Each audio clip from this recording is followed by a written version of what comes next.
الله الرحمن الرحيم الحمد لله رب العالمين والصلاة والسلام على أشرف الأنبياء والمرسلين نبينا محمد وعلى آله وصحبه أجمعين ومن تبعهم بإحسان إلى يوم الدين وبعد. آج ہم لوگ ادب عربی کے اس مادے میں جو کتاب پڑھ رہے ہیں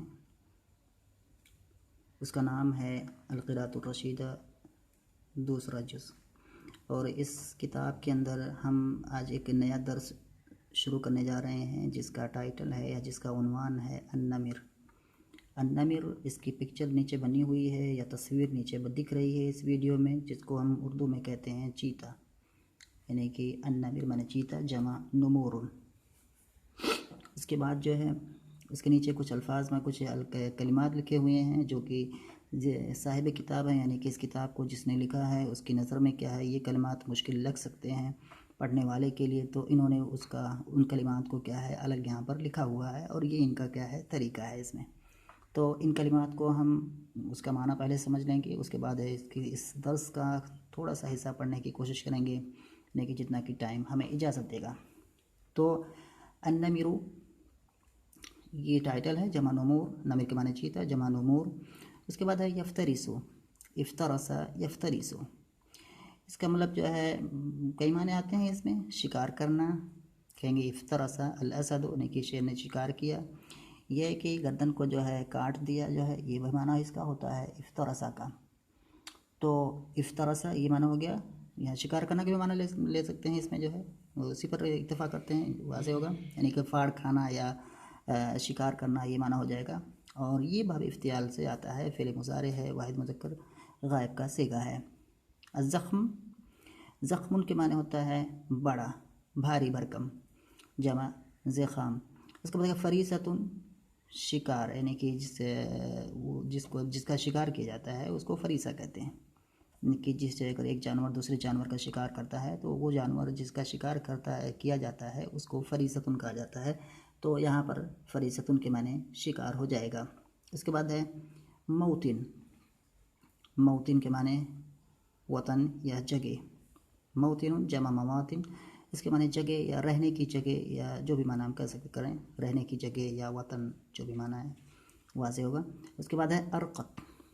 ارقت افعال کے وزن پر ہے، اور ارقت کا معنی ہوتا ہے کہ کسی جانور جو کوئی رنگ ہو، کالے رنگ کا ہو، اس میں کیا ہے سفید سفید نقطے پڑے ہوئے ہوں یا سفید لائنیں پڑی ہوں، یا ایک ہی کالا رنگ ہو اس میں سفید نقطے ہوں، سفید لائنیں ہوں، یا ایک ہی جو ہے سفید رنگ ہو اس میں کالے نقطے ہوں یا کالی لائنیں ہوں.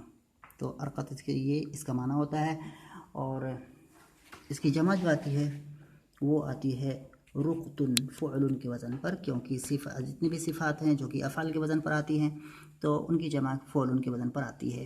جیسے ابیضو، اس کی جمع آئے گی بیزن، جو کہ اصل میں بویزن تھا.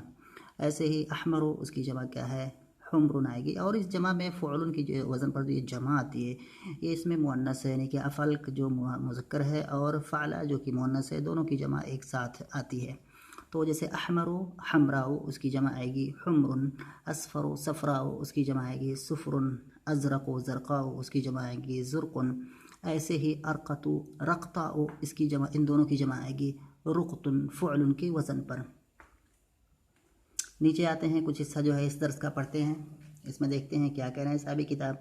کہہ رہے ہیں کہ النمر حیوان یشبہ القط فی خلقته ولكنه أكبر جسما وأكثر قوة حتى إنه لا يفترس القوي من الإنسان والزخم من الحيوان وكل مخلوق يفر منه متى رآه لأنه مغرم بقتل ما يصادفه بسبب وبغير سبب بخلاف الأسد فإنه لا يقتل حيوانا إلا إذا جاء.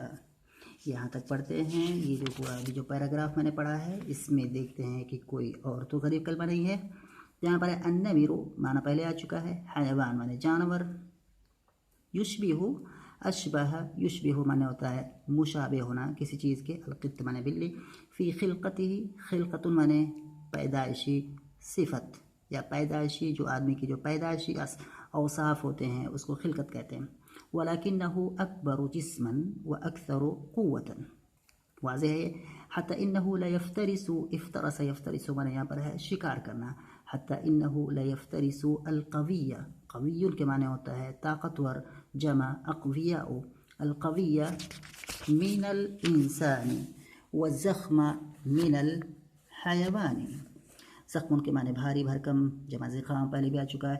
وَكُلُّ مَخْلُوقٍ يَفِرُّ مِنْهُ مَتَى رَآهُ لِأَنَّهُ مُغْرَمٌ بِقَتْلِ مَا يُصَادِفُهُ. مغرم معنی کہ دلدادہ ہونا، کسی چیز کا دلدادہ ہونا. جیسے کہ کہیں فلان مغرم بقتل، فلان مغرم بأکل اللحم، فلاں آدمی گوشت کھانے کا بہت ہی دلدادہ ہے. کسی چیز کو چیز آدمی کو بہت ہی زیادہ پسند آئے تو وہ مغرم اس کو کہتے ہیں، یہ کہیں گے. تو لأنه مغرم، کیونکہ وہ دلدادہ ہے کس چیز کا، بقتل ما یصادفہ، اس چیز کو قتل کرنے کا. یصادفہ، صادف یصادف معنی ہوتا ہے پانا، جس کو وہ پاتا ہے بغیر چاہے کسی سبب کے ہو، بغیر سبب، یعنی کہ وہ جس چیز کو وہ پاتا ہے اس کو قتل کرنے کا وہ دلدادہ ہے. چاہے یہ قتل کرنا کسی سبب کے لیے ہو یا بغیر سبب کے. سبب کے لیے مطلب کہ کسی اس کو بھوک کی وجہ سے قتل کر رہا ہے، یا کہ بغیر بھوک کے قتل کر رہا ہے. مطلب بس اس کی نیچر یہ ہے، کسی کو دیکھ کر کے اس پر اٹیک کرنا، قتل کرنا، یہ اس کا نیچر ہے. ضروری نہیں ہے کہ اس کو بھوک لگی ہوئی ہے کھانے کے لیے قتل کر رہا ہے، نہیں، بغیر کھانا بھوک نہیں ہے تب بھی وہ کیا ہے، اس کو قتل کر دیتا ہے. کریں گے بخلاف الاسد، شیر کے برخلاف، کیونکہ وہ نہیں قتل کرتا ہے کسی جانور کو، الا اذا جاء، مگر یہ کہ جب وہ بھوکا ہوتا ہے. جاء یہاں پر ہے جاء یجوع معنی کہ بھوکا ہونا. آتے ہیں اس کے مفہوم پر جو ہے ایک بار لوٹتے ہیں. یہاں پر کہہ رہے ہیں صاحب کتاب النمر حیوان یشبہ القط فی خلقتہ. چیتا ایک ایسا جانور ہے جو بلی کی مشابہ ہے اپنی پیدائشی صفات میں.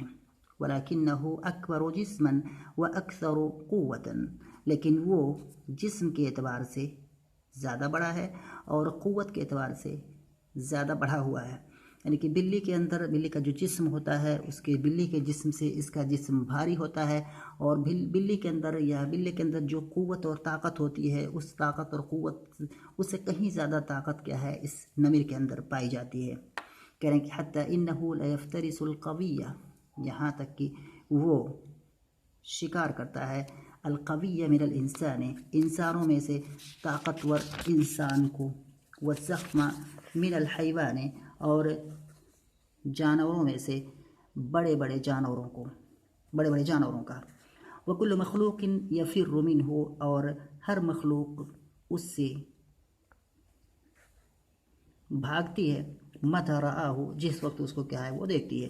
لأنہ مغرم بقتل ما یصادفہ، کیونکہ وہ دلدادہ ہے، شوقین ہے اس چیز کے قتل کا جس کو وہ پاتا ہے، چاہے کسی سبب کے لیے ہو یا بغیر سبب کے لیے ہو. یعنی کہ قتل کرنا کیا ہے، بغیر کسی سبب کے لیے ہو، کسی سبب کی وجہ سے ہو، یا کسی بغیر سبب کی وجہ سے ہو. یعنی کہ وہ جس چیز کو پاتا ہے اس کو قتل کرنے کا وہ شوقین ہے، اس کو قتل کرنے کا یہ دلدادہ ہے، چاہے یہ قتل کرنا کسی سبب کے لیے ہو یا بغیر سبب کے لیے ہو. سبب اور بغیر سبب کا مراد میں معنی میں نے اس سے پہلے بتایا کہ نہیں، چاہے بھوک کے لیے ہو یا بغیر بھوک کے لیے ہو. بخلاف الاسد، شیر کے برخلاف، کیونکہ وہ نہیں قتل کرتا ہے کسی جانور کو، الا اذا جاء، مگر یہ کہ جب وہ بھوکا ہوتا ہے. یہ اس کا معنی ہو گیا. یہاں پر جو ہے، یہاں پر ہم اس کے اندر ایک جملہ، وہ کسی جملے کو چنتے ہیں، اس کو جو ہے ترکیب عطا کرتے ہیں. پورے جملے کو ہم جو ہے یہاں پر اعراب یا ترکیب نہیں کر سکتے، تو یہاں پر کرتے ہیں اس جملے کو. وَكُلُّ مَخْلُوقٍ يَفِرُّ مِنْهُ مَتَى رَآهُ. یہاں پر جو ہے یہ مبتدا خبر کی ترکیب ہے. کیسے ہے اس کو میں بتاتا ہوں. یہاں پر ہے کلو، یہاں پر مضاف ہے، مخلوق مضاف الیہ ہے، اور یہ مضاف اور مضاف الیہ یہ مبتدا ہیں. اس مبتدا بنے گی یہ، اور اس لیے کلو مرفوع ہے. اس کے بعد اس کی خبر کہاں پر ہے؟ خبر جو ہوتی ہے اس کی خبر، یہ مبتدا کی خبر کبھی مفرد ہوتی ہے، کبھی جملہ ہوتی ہے، کبھی شبہ جملہ ہوتی ہے، اور جملہ میں کبھی جملہ اسمیہ ہوتی ہے، کبھی جملہ فعلیہ ہوتی ہے. یہاں پر جو خبر ہے مبتدا کی وہ جملہ فعلیہ ہے. یفر منہ متی رآہ، یہ جملہ ہے جو کہ کل مخلوق کی خبر ہے. جملے پر بھی لاتے ہیں نظر ڈالتے ہیں. یا پھر رو یہ فعل مضارع ہے، اس کے اندر ہوا کی ضمیر ہے جو کہ لوٹ رہی ہے کل کی طرف. اس کے بعد کیا ہے، کل یہ لفظاً مفرد ہے، اس لیے اس کیا ہے مفرد کی ضمیر اس کی طرف جا رہی ہے. منہو جار مجرور متعلق ہے. یا پھر رو فعل سے، متا یہ مضاف ہے، اور رآہ فعل فاعل مفعول تینوں اس میں ہیں. اور یہ پورا جملہ کیا ہو جائے گا، رآ فعل ہے، ہوا کی ضمیر فاعل ہے جو کہ اسی النمر کی طرف جا رہی ہے، اور ہو جو ہے یہ جو ضمیر ہے یہ مفعول بھی کی ضمیر ہے. وکل مخلوق یفر منہ متی رآہ، اور یہ جو رآ ہے یا رآ کا جو ہم اس کو فاعل بنائیں گے تو اس کو ہم جو ہے کل مخلوق کا بنا دیں گے، اور ہو کی ضمیر جو ہے یہ ضمیر جا رہی ہے اسی النمر کی طرف. تو اس طرح سے رہے گا. تو کل مخلوق یہاں پر مبتدا ہو جائے گا. یفر منہ متی رآہ، یہ جو ہو جائے گی یہ جملہ جو ہے اس مخلوق یہ کل مخلوق کی خبر ہو جائے گی. یفر پھر ایک بار کہنا کہ یفر فعل ہے، اس کے اندر ہوا کی ضمیر فاعل ہے جو کہ کل کی طرف لوٹ رہا ہے، اور کل چونکہ یہ لفظاً مفرد ہے اس لیے ضمیر یہاں پر مفرد لوٹ رہی ہے. اور منہ یہ جار مجرور یفر سے متعلق ہے. اور اس کے بعد کیا ہے، متا یہ ظرف ہے جو کہ مضاف ہے. اور اس کے بعد ایک جملہ ہے رآہ. رآ جو یہ فعل ہے اس کے اندر ہوا کی ضمیر فاعل ہے جو کہ لوٹ رہی ہے کل کی طرف، اور ہو کی ضمیر جو ہے یہ نمیر کی طرف لوٹ رہی ہے. تو اس طرح سے رآہ یہ فعل فاعل مفعول یہ تینوں جو یہ پورا ایک جملہ بنے گا جو کہ جر کے محل میں ہوگا، کیونکہ یہ مضاف الیہ ہے متا کا. اور متا مضاف اور یہ مضاف الیہ، پھر یہ ظرف ہو جائے گا یفر فعل. یفر فعل اس کے اندر ہوا کہ ضمیر فاعل، منہ یہ مجرور جار مجرور، اور اس کے بعد یہ ظرف سے مل کر کے یہ پورا جملہ کیا ہو جائے گا، رفع کے محل میں ہو جائے گا، اور یہ پورا خبر بنے گا کل مخلوق کا. اس طرح سے یہ جملہ اسمیہ خبریہ ہو جائے گا. اور اکتفا کرتے ہیں اسی پر. ہم ساری عبارتوں کا جو ہم ترکیب نہیں کر سکتے. کوشش یہ ہوتی ہے کہ کسی ایک جملے کو بطور نموذج یا بطور سیمپل جو ہے ہم اس کو ترکیب کریں اور اس کو سمجھنے کی کوشش کریں. پھر ملتے ہیں اگلے ویڈیو.